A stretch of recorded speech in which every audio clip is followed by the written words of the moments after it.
عورت کوئی بھی ہو رشتوں میں ملاوٹ پسند نہیں کرتی، جس سے بھی پیار کرے اس کی حرکات کو ہمیشہ نظروں میں رکھتی ہے۔ عورت جھگڑتی ہے، اپنے ہونے کا احساس دلاتی، مگر شراکت کبھی برداشت نہیں کرتی۔ خلوص اور عزت بہت نایاب تحفے ہیں، اس لیے ہر کسی سے ان کی امید نہ رکھو، کیونکہ بہت کم لوگ دل کے امیر ہوتے ہیں۔ ماں سے کبھی بھی حساب نہ کرنا، ورنہ تم پر رزق کے سارے دروازے بند کر دیے جائیں گے۔ کسی کے صبر کا امتحان نہ لیا کرو، میں نے ایسے کرنے والوں کو اکثر پچھتاتے دیکھا ہے۔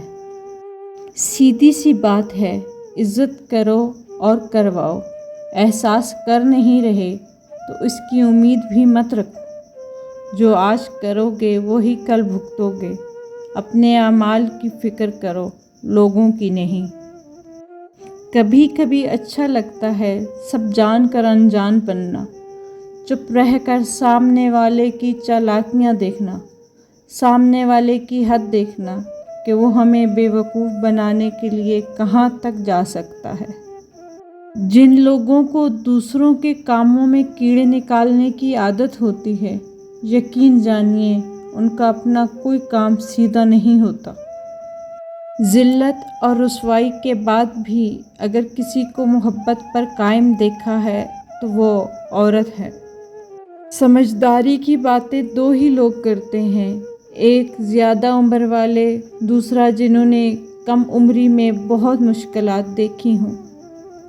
ٹینشن، بے چینی اور ڈپریشن تب ہوتے ہیں جب ہم دوسرے کو خوش کرنے میں زندگی گزار رہے ہوتے ہیں۔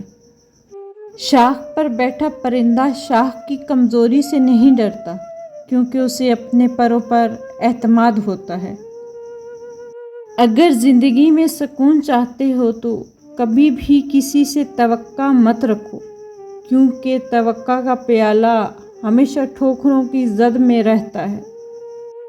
دنیا کی سب سے سستی چیز مشورہ ہے، ایک سے مانگو ہزاروں دیتے ہیں، اور دنیا کی سب سے مہنگی چیز مدد ہے، ہزاروں سے مانگو تو ایک کرتا ہے۔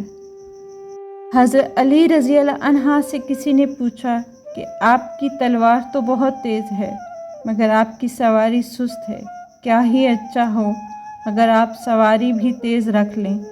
انہوں نے فرمایا، تیز سواری کی ضرورت دو قسم کے لوگوں کو ہوتی ہے، ایک وہ جو میدان سے ڈر کر فرار ہونا چاہتے ہیں، دوسرے وہ جو بھاگتے ہوئے کا پیچھا مال غنیمت کے لیے کرتے ہیں، اور میں دونوں کام ہی نہیں کرتا۔ برے انسان کی صحبت سے پرہیز کرو، کیونکہ وہ تلوار کی طرح ہے، دیکھنے میں خوبصورت اور اثر میں خطرناک۔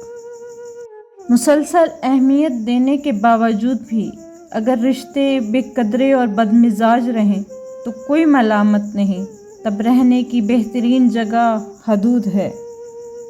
جب آپ اپنی بات بتانے اور جذبات کی وضاحت دینے میں ناکام ہو جائیں تو اس وقت سب کچھ اللہ پر چھوڑ کر پیچھے ہٹ جانا چاہیے۔ سورج کی کرنیں زمین پر پڑنے سے پہلے نیند سے اٹھ جایا کرو، کیونکہ اس وقت رزق تقسیم کیا جا رہا ہوتا ہے۔ جس زبان سے جھوٹ نکلنا بند ہو جائے، اس زبان سے نکلی ہوئی ہر دعا قبول ہوتی ہے۔ زمانے نے عجیب پلٹا کھایا ہے، پہلے لوگ عبادت چھپ کر اس لیے کرتے تھے کہ شہرت نہ ہو جائے، اور اب اس لیے چھپ کر کرتے ہیں کہیں لوگ مذاق نہ اڑائیں۔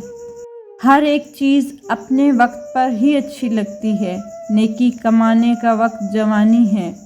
افسوسناک بات یہ ہے کہ ہم نیکی اس وقت کرتے ہیں جب برائی کے قابل نہیں رہتے۔ خوش نصیب ہوتی ہے وہ عورت جو مرد کی بے شمار چاہتوں کی اکیلی وارث ہوتی ہے۔ اگر اللہ نے وہ لے لیا ہے جسے کھونے کا تم تصور بھی نہیں کر سکتے تھے، تو یقیناً کچھ ایسا بھی دے گا جسے پانے کا تم نے سوچا بھی نہ ہو۔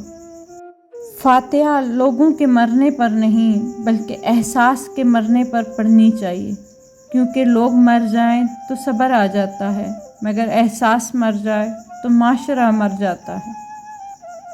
بہترین مرد وہ ہے جو یہ نوبت ہی نہ آنے دے کہ عورت اسے گفتگو کی حدود بتانے پر مجبور ہو جائے۔ جب عورت آپ سے محبت کرتی ہے، وہ آپ کے سامنے غصہ کرتی ہے، روتی ہے، لڑائی کرتی ہے، شکایت کرتی ہے، آپ سے اپنی محبت کا بار بار اظہار کرتی ہے، اور جب آپ اس کی محبت کی قدر نہیں کرتے تو وہ آہستہ آہستہ پتھر کی بن جاتی ہے۔ اس کے بعد اسے آپ کے مرنے سے بھی فرق نہیں پڑتا۔ مجھے عورت کو دیکھ کر دکھ ہوتا ہے جب اس کی ساکھ پر دھبا لگتا ہے تو اسے مٹانے کے لیے داڑھی نہیں رکھتی۔